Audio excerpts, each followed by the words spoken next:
Hello! Section 13.6. We will study section 13.6 using this screencast. This section introduces a fundamental concept which is called the gradient.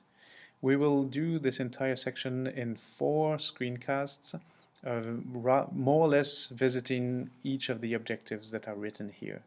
So objective number 1, find and use directional derivatives of a function of 2 variables. 2. Find the gradient of a function of 2 variables. 3. Use the gradient of a function of 2 variables in applications. And 4. Find the directional derivatives and gradients of functions of 3 variables. So, let's start right away. In previous sections, we studied the slopes in 2 directions. fx yields the slope in the x direction, and fy yields the slope in the y direction. So for instance, if I'm at this point here, fx would tell me the slope along this curve here at that point. And fy would tell me the slope at that point in this direction here. Now there's infinitely many directions I can walk to if I'm on this hill at that point. So in this section, we will study how to find the slope in any direction. I said there's infinitely many directions, and by using unit vectors from that point, horizontal unit vectors, so unit vectors that are defined in the xy plane, it will allow me for each unit vector that I pick to get one direction from this point on this hill.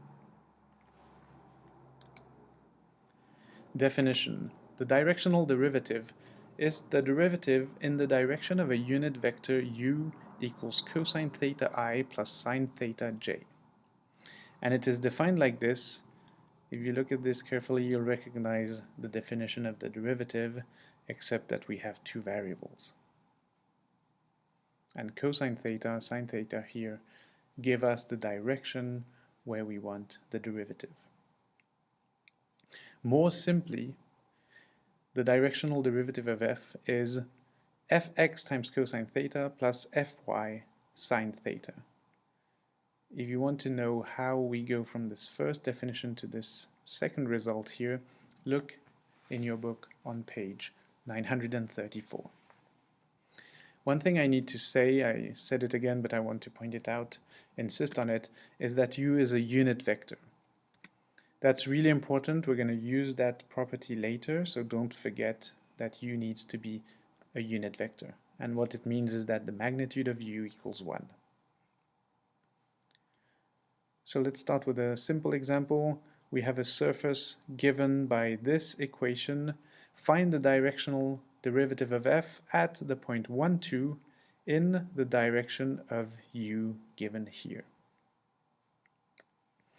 du of f is the partial derivative of f with respect to x times cosine theta plus the partial derivative of f with respect to y times sine theta.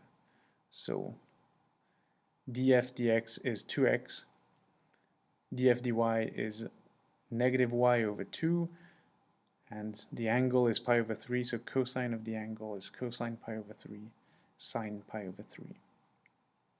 At the point 1, 2, in the direction given by vector u, du f of 1, 2 equals negative 2 times 1/2 plus negative 1 times root 3 over 2. It's about equal to negative 1.866. What this number means is that if you're going in the direction pointed by the unit vector u, the slope is negative 1.866. So this is all for this first part of the screencast. At this point you can either do the textbook exercises written here, which are part of your list of exercises to do, or you can just move on and listen to the second screencast. Thank you!